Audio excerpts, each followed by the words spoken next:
अस्सलाम वालेकुम। आज का जो लेक्चर है आपका के मैप्स के। सबसे पहली चीज़ है कि आपके पास टू इनपुट के मैप किस लिए यूज़ करें? अगर आपने कोई भी एसओपी फॉर्म को रिड्यूस करना है और अगर आप रिड्यूस करते हुए बुलियन टेबल को नहीं यूज़ करना चाह रहे तो के मैप भी टेक्निक है आपके पास कि आप के मैप को यूज़ करते हुए किसी भी एक्सप्रेशन को रिड्यूस कर सकते हो। के मैप्स के अपने तरीके हैं, अपने ही यानी कि स्टेप्स हैं जिसको फॉलो करते हुए आप किसी भी एक्सप्रेशन को रिड्यूस कर सकते हो। सबसे पहली चीज़ बात होगी इनपुट के ऊपर, कितने इनपुट वाला के मैप है। यहाँ पे लिखा हुआ है कि दो इनपुट वाला के मैप है। अब इसको बनाने का तरीका क्या है? दो इनपुट वाले के मैप को, कि आपके पास कोई भी इनपुट हो सकती है, ए बी, ये दो इनपुट हैं। अब सबसे पहले आपने इस तरह लाइन लगानी है, वर्टिकल, फिर हॉरिजेंटल लाइन, और फिर एक यहाँ पे लाइन। तरीका ये रहेगा। उसके बाद आपने सबसे पहले ये एम एस पी होती है, ये L S P, M S P वाला इनपुट लिखा है, फिर एल एस पी वाला इनपुट लिखा है। अब ए में कितनी बीट आ सकती है? यहाँ ज़ीरो हो सकती है या वन। बी में कितनी बीट आ सकती है? यहाँ ज़ीरो हो सकती है, वन। वही लिखते हैं यहाँ पे, यहाँ ए ज़ीरो हो सकता है या वन। इसी तरह बी यहाँ ज़ीरो हो सकता है या वन। तो ये आपके पास के मैप का सिर्फ और सिर्फ सिंपल ये टेबल बना है। ये टू इनपुट का सिंपल टेबल है। अब यहाँ पर zero zero, zero one, one zero, one one. अब यहाँ पर आपको एक ट्रूथ टेबल बता देते हैं, ए बी और F. Zero zero, zero one, one zero, one one. ठीक है। अब मिन टर्म के ऊपर डिपेंड करता है के मैप कि आपकी मिन टर्म्स क्या हैं। मिन टर्म्स आपने पिछले टॉपिक में देखा हुआ है कि अगर आपके पास कोई भी मिन टर्म आती है, इसका मतलब है ट्रू टेबल के ऊपर वहाँ पर वन वन आ रहा होता है। इसको बताने की ज़रूरत नहीं पड़ेगी कि मिन टर्म्स का ट्रुथ टेबल से क्या ताल्लुक़ है। मिन टर्म्स का मतलब ये होता है कि फ़र्ज़ करेंगे एफ़, दो इनपुट हैं ए बी। अगर आपके पास summation zero comma one comma two है, इसका मतलब है कि इस ट्रुथ टेबल में ज़ीरो के ज़ीरो ज़ीरो के ऊपर वन है आउटपुट, ज़ीरो वन के ऊपर वन है आउटपुट, और वन ज़ीरो के ऊपर वन है आउटपुट, और वन वन तो है ही नहीं मिनटर में, तो वहाँ पे आउटपुट ज़ीरो है। तो आपका क्वेश्चन के मैप को सॉल्व करने के लिए ज़्यादातर आता है मिन टर्म। मिन टर्म आपको दे दी होती हैं, उसके अगेंस्ट आपने के मैप बनाना होता है। ठीक है। अब सपोज करें कि ज़ीरो वन टू यही वाला क्वेश्चन है, तो यहाँ पे के मैप कैसे बनेगा? आपने सबसे पहले जर्नलाइजेशन फॉर्म देख लेनी है एक टेबल की, के मैप की। के मैप किस तरह काम कर रहा है कि ये पहले वाला बॉक्स क्या कहला रहा है? ज़ीरो ज़ीरो, जहाँ पे ए ज़ीरो है बी ज़ीरो है। दूसरे वाला ज़ीरो वन, जहाँ पे ए ज़ीरो है बी वन है। और ये वाला बॉक्स वन ज़ीरो, जहाँ पे आपके पास ए वन है और बी ज़ीरो। और ये वन वन, जहाँ पे ए बी वन है बी बी वन है। अगर मिन टर्म की फॉर्म में देखें तो ये है एम ज़ीरो, इसे कहते हैं एम वन, इसे कहते हैं एम टू, और ये है एम थ्री। ये मिन टर्म की फॉर्म है। और चूंकि के मैप एस ओ पी के ऊपर चल रहा होता है, तो आपको पता होना चाहिए कि एस ओ पी फॉर्म में इक्वेशन जब आप लिखेंगे रिड्यूस करके, ज़ीरो का मतलब है सिंपल इनपुट, सॉरी, ज़ीरो का मतलब होता है कि आपके पास इनपुट का कम्प्लीमेंट, वन का मतलब होता है कि आपके पास simple input S O P में। ये आपने चीज़ याद रखनी। ये जर्नलाइजेशन फॉर्म है किसी भी के मैप के टेबल की टू इनपुट के। और ये किस तरह आ रही है मिनटर, मैंने किस तरह लिखी है ये मैंने आपको साथ साथ बता दिया। ज़ीरो ज़ीरो का मतलब है कि यहाँ पे ए भी ज़ीरो है बी भी ज़ीरो है। ज़ीरो वन का मतलब है ए ज़ीरो बी वन है यहाँ पे इस बॉक्स में। वन ज़ीरो का मतलब है यहाँ पे ए वन है बी ज़ीरो है। और वन वन का मतलब है यहाँ पे ए बी वन है बी बी वन है। लेकिन मिन टर्म की फॉर्म में अगर आपको क्वेश्चन आता है, जो कि ज़ाहिर है क्वेश्चन इस तरह के ही मिलते हैं आपको के मैप के, zero one two, truth table की फॉर्म में तो आसान हो जाता है। अगर मिल जाए तो आपको डायरेक्टली आपको पता चल जाता है, क्योंकि यहाँ पे बाइनरी भी लिखी होती है। लेकिन मिन टर्म की फॉर्म में आपको कैसे पता होना चाहिए कि ज़ीरो वन टू का मतलब ये है कि एम ज़ीरो है एम वन, और ये एम टू। ये एम ज़ीरो कहाँ पे आएगी? यहाँ पे एम वन, यहाँ पे एम टू इस जगह, और एम थ्री इस जगह इस बॉक्स पे। अब इसको करेंगे कैसे इस तरह के क्वेश्चन को? सबसे पहले आपके पास आता है कि अगर आपके पास के मैप है A B zero one zero one, और आपके तमाम बॉक्सेस में, यानी कि तमाम बॉक्सेस में वन वन वन आ रहा है, इसका मतलब है आपका क्वेश्चन कुछ इस तरह का है। ए बी मिन टर्म्स की फॉर्म है, ज़ीरो के ऊपर भी वन है, वन के ऊपर भी वन है, टू के ऊपर भी वन है, थ्री के ऊपर भी वन है। अब के मैप क्या कहते हैं आपको? के मैप के करने के कुछ स्टेप हैं। स्टेप वन ये होता है कि आपने ये देखना होता है कि इस बड़े से बड़ा पेयर कौन सा बन रहा है, कितने का बन रहा है, और कम से कम आपके पास पेयर बनने चाहिए। ठीक है, बड़े से बड़ा पेयर और कम से कम पेयर्स। अब बड़े से बड़ा पेयर कैसे बन सकता है कि 2 रेज़ पावर n एक फॉर्मूला है, n आपके पास इनपुट आती है। अभी हमारे पास 2 इनपुट है, तो इसका मतलब है 2 रेज़ पावर 2 सबसे बड़ा पेयर बन सकता है 4 का। अगर बन रहा है तो आप बना देंगे, अगर 4 का पेयर नहीं बन रहा तो उसके बाद 2 रेज़ पावर 1 2 का पेयर बन सकता है, और अगर 2 का भी नहीं बन रहा तो एंड वाली चीज़ होती है 2 रेज़ पावर 0 अकेला एक पेयर बना लें। अब पेयरिंग कैसे करनी है के मैप में, यहाँ पर इसी क्वेश्चन के ऊपर चलते हैं। 1 1 1 1, अगर आपके पास के मैप 2 इनपुट के और सारे बॉक्सेस फिल हैं, इसका मतलब है यहाँ पर सब बॉक्सेस को आपस में मिला सकते हो और एक पेयर बना सकते हो 4 का। के मैप में 2 इनपुट में अगर सारे बॉक्सेस के अंदर आउटपुट 1 आ रही है, इसका मतलब है आप एक पूरा स्क्वायर का एक बड़ा बॉक्स बना सकते हो जिसमें 4 के 4 1 है। इसका मतलब यह है कि आपने 4 का पेयर बनाया। अब इस तरह के क्वेश्चन में अगर आपने आउटपुट लिखनी है तो f=1, आउटपुट हमेशा फिक्स रहेगी। इसके ऊपर कोई बात नहीं होगी कि 1 कैसे है कैसे नहीं है। जब आप इसी एक्सप्रेशन को एसओपी फॉर्म में लिखोगे, लिखते हैं और बुलियन टेबल यूज़ करेंगे, बुलियन टेबल से रिड्यूस करेंगे, तो तब भी आपके पास 1 ही आएगा, तब भी आपके पास आंसर 1 ही आएगा। बुलियन टेबल को यूज़ करते हुए भी, लॉस को यूज़ करते हुए। लेकिन के मैप आपको डायरेक्ट तरीका बता देता है कि अगर आपका पूरा का पूरा एक बॉक्स बन रहा है 4 का 2 वाले इनपुट वाले के मैप में, तो इसका मतलब है आप डायरेक्टली f=1 लिख सकते हैं। ये आसानी है। बुलियन टेबल में तो आपको फॉर्मूले याद करने पड़ते हैं लॉज के, लेकिन के मैप में आपको स्टेप्स आने चाहिए और पेयरिंग का तरीका आना चाहिए। यहाँ पर एक ही पेयर बन रहा है, ठीक है, ओनली 1 पेयर। और पेयर कितने वाला बन रहा है, 4 वाला।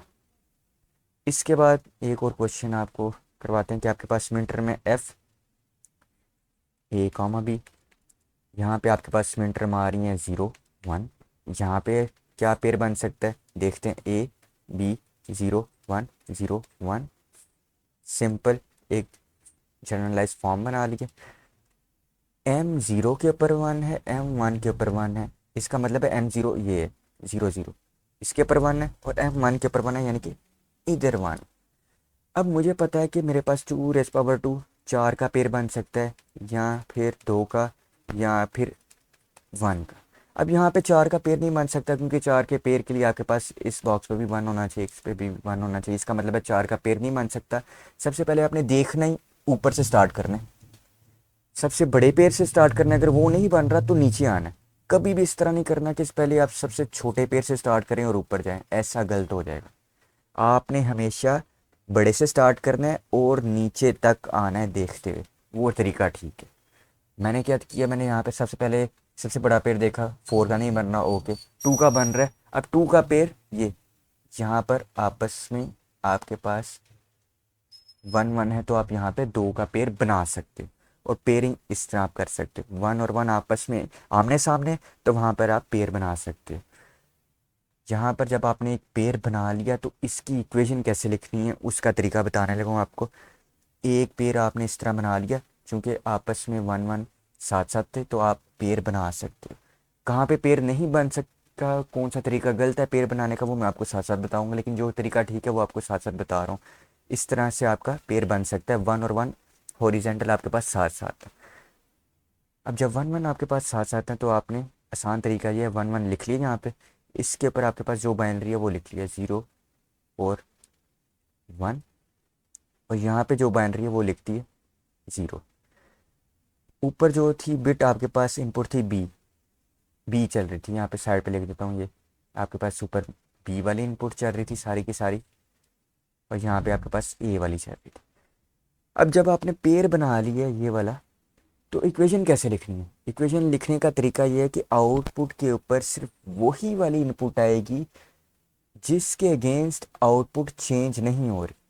आउट आउटपुट में सिर्फ वही वाली इनपुट आएगी जिसके अगेंस्ट आपकी आउटपुट चेंज नहीं हो रही। के मैप में आउटपुट चेंज ना होने का मतलब ये है कि आउटपुट ये है 1 और 1, के मैप में जो आपने 1 और 1 लिखा हुआ है। अब किस इनपुट के अगेंस्ट 1 और 1 ये चेंज नहीं हो रहा, पहले इसकी बात कर लेते हैं। ये आउटपुट 1 है, इनपुट वहाँ पे आपके पास A0 है, और बी 0 है, ठीक है। और इस 1 के ऊपर आपके पास इनपुट ए अभी भी 0 है, मगर बी 1 हो चुका है। इसका मतलब है बी चेंज हो रहा है और ए सेम।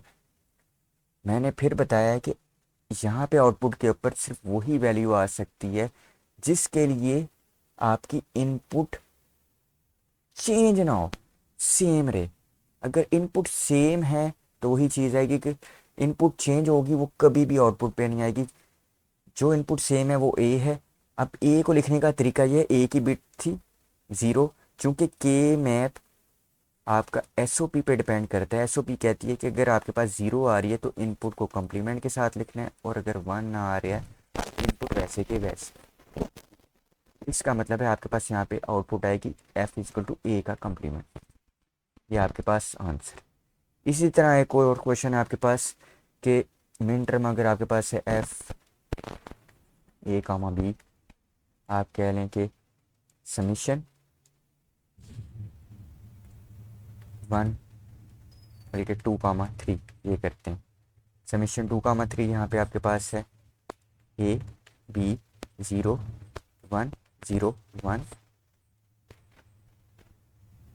M2 के ऊपर 1 है, M3 के ऊपर 1 है। यहाँ पर आपके पास जो पेयर है वो 4 का नहीं बन रहा, आपने आगे चेक करते जाना है। 2 का बन रहा है, जी बन रहा है, क्योंकि 1 और 1 ये साथ साथ हैं तो आप पेयर बना सकते हो। आपने क्या किया, 1 और 1 लिख दिए, यहाँ पे 1 लिख दिया जो कि एक ही इनपुट थी। इनके ऊपर आपके पास 0 और 1 आ रहा है जो कि बी एज इनपुट है। अब इस 1 के लिए ए 1 ही है और बी 0 है। इस 1 के लिए ए 1 ही रह रहा है मगर बी 1 हो गया, इसका मतलब है बी चेंज। आउटपुट के ऊपर सिर्फ वही चीज़ आ सकती है, वही इनपुट आ सकती है जो कि सेम रहे, चेंज वाली तो आ ही नहीं सकती। इसका मतलब है आपके पास, चूँकि एसओपी में लिखना है, अगर बिट 1 है तो इनपुट सीधा वैसे ही आ जाएगी, एफ इज इक्वल टू ए, आपके पास आंसर आ जाएगा। इसके बाद आगे आपके पास आता है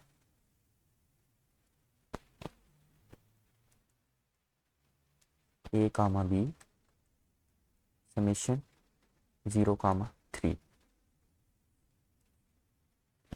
ए बी 0 1 0 1। अब यहाँ पे M0 के ऊपर और M3 के ऊपर 1, 2 रेस पावर 2, 4 का पेयर नहीं बन रहा, 2 रेस पावर 1 और 2 रेस पावर 0। कभी भी पेयर डायगोनल में नहीं बन सकते, ये याद रखना। के मैप का रूल है, डायगोनल में पेयर नहीं बन सकते। इसका मतलब है आप पेयर को इस तरह से नहीं बना सकते, ठीक है। डायगोनल में पेयर नहीं बन सकते, इसका मतलब है 4 का पेयर तो फिर बन नहीं सकता, सीधी सी बात है। 2 का पेयर नहीं बन सकता क्योंकि इधर 1 नहीं है पास में कहीं भी। 2 रेस पावर 0 अकेला पेयर आप बना सकते हो। अकेला पेयर का मतलब है कि आप यहाँ पे सर्कल लगा दो और यहाँ पे सर्कल लगा दो, इसका मतलब है ये अकेले अकेले पेयर हैं, इनके आसपास कोई ऐसा वन नहीं जिससे पेयर बना सकें। तो इस तरह की इक्वेशन में क्या आता है, इस तरह की इक्वेशन बड़ी आसान है लिखनी। आपने सबसे पहले करना क्या होता है, जो अकेले अकेले पेयर होते हैं पहले वो देख लें वो कहाँ कहाँ पे हैं। जहाँ जहाँ पे भी हैं वहाँ पर आपने लिख देना है कि ये सपोज करके ये वाला बॉक्स है, इसको पकड़ लेते हैं आउटपुट लिखने के लिए। ये जो अकेला पेड़ है इसमें जितने भी इनपुट्स आ रही हैं आपने सबको लिखना होता है। अकेले पेड़ का यानी कि काम ही ये है, क्योंकि उसके साथ कोई पेड़ नहीं बना रहा, अकेले पेड़ का काम यही है कि उसके साथ जो भी इनपुट आ रही है आपने उसको डायरेक्ट लिख देना है। अब एसओपी में कैसे लिख सकते हैं, इनपुट ये कम्प्लीमेंट के साथ और इनपुट वैसे के वैसे। अगर 1 यहाँ पे आ रहा है इसका मतलब है ए 0 है बी 0 है, इसका मतलब है इनपुट कम्प्लीमेंट के साथ है। और फिर जो दूसरा भी आपके पास पेयर है वो अकेला है, दूसरे पेयर से जाने से पहले पहले आपको फिर प्लस लगाना पड़ेगा, क्योंकि दूसरा पेयर भी अगर अकेला 1 होता तो आप ए कम्प्लीमेंट बी कम्प्लीमेंट करके सिंपल आंसर लिख लेते कि एक ही पेयर है। लेकिन अगर 2 हो तो दूसरे पेयर को बनाने से पहले पहले यानी उसकी इक्वेशन लिखने से पहले पहले एक प्लस आएगा, क्योंकि एसओपी फॉर्म है जहाँ पे प्रोडक्ट होती है और एंड पे एडिशन हो रही होती है। इसलिए जो दूसरा पेयर है उसके ऊपर आते हैं, उससे पहले प्लस लगाया। दूसरे पेयर में यहाँ पे क्या आ रहा है, A1 है, B1 है, इसका मतलब है इनपुट सेम वैसे के वैसे आपके पास आएंगे। और ये वाला गेट अगर आप देखें, इस गेट को कहते हैं आप एक्सनॉर, और इसको आप इस तरह में लिख सकते हो, F इज इक्वल टू ए, यहाँ पे प्लस का साइन और ऊपर ये कॉम्प्लीमेंट, A एक्सनॉर B, इस तरह में लिख सकते हैं। और अगर आपके पास कुछ क्वेश्चन इस तरह का है, FA, B मिड टर्म में, कि आपके पास 1, कह लें कि आपके पास आ रहा है 2, उसको करने का तरीका क्या है कि आपके पास A B 0 1 0 1 0, सॉरी, यहाँ पे आपने सिंपल टेबल बना लिया। 1 के ऊपर यानी कि M1 के ऊपर 1 है, M2 के ऊपर 1 है। यहाँ पर भी आपको पता है कि इधर भी 1 कोई नहीं है, इधर भी 1 कोई नहीं है। 4 का टेबल, 4 का तो पेयर बन ही नहीं सकता, 2 का भी नहीं बन सकता क्योंकि आसपास 1 ही नहीं है। डायगोनल में तो कभी नहीं बनेगा, डायगोनल में पेयर बन ही नहीं सकते, के मैप कहता ही नहीं, के मैप का रूल ही नहीं है। तो ये भी अकेला अकेला पेयर है। सबसे पहले इस पेयर की बात कर लें, आउटपुट डायरेक्टली आसान है। इस पेयर में आपने A0 के साथ है, B1 के साथ है। SOP में क्या होता है, 0 है तो कम्प्लीमेंट के साथ, 1 है तो सीधी इनपुट। A0 के साथ है तो कम्प्लीमेंट, और B1 के साथ है तो वैसे का वैसे, A.B। दूसरे पेयर को बनाने से पहले प्लस, क्योंकि SOP फॉर्म है। A1 के साथ है, इसका मतलब है A। B0 के साथ है, इसका मतलब वो कम्प्लीमेंट के साथ आएगा। एक A complement B plus AB का कम्प्लीमेंट, इस गेट को कहते हैं एक्सॉर, और आप इसको इस तरह में लिख सकते हैं, A एक्सॉर B। इसके बाद कुछ मिन टर्म्स के क्वेश्चन आपके इस तरह भी आ रहे होते हैं, A, B समीशन 0 1 और 2। इसको करके देखते हैं, A B 0 1 0 1। अब यहाँ पे आपके पास M0 के ऊपर भी 1 है, M1 के ऊपर भी 1 है, M2 के ऊपर भी 1 है। अब यहाँ पे क्वेश्चन करने का तरीका ये है कि आपने पेयरिंग देख लेनी है कि कितने के पेयर बन रहे हैं। 2 2 इनपुट है तो 4 का तो कभी नहीं बन रहा क्योंकि एक 1 मिस है। 2 के ऊपर चलते हैं क्योंकि आपने ऊपर से नीचे जाना है। ओह सॉरी, 2 2 के ऊपर देखते हैं कि 2 के पेयर बन रहे हैं कि नहीं। अगर नहीं बनेंगे तो फिर आपके पास लॉस चॉइस होगी एक अकेला पेयर करने की।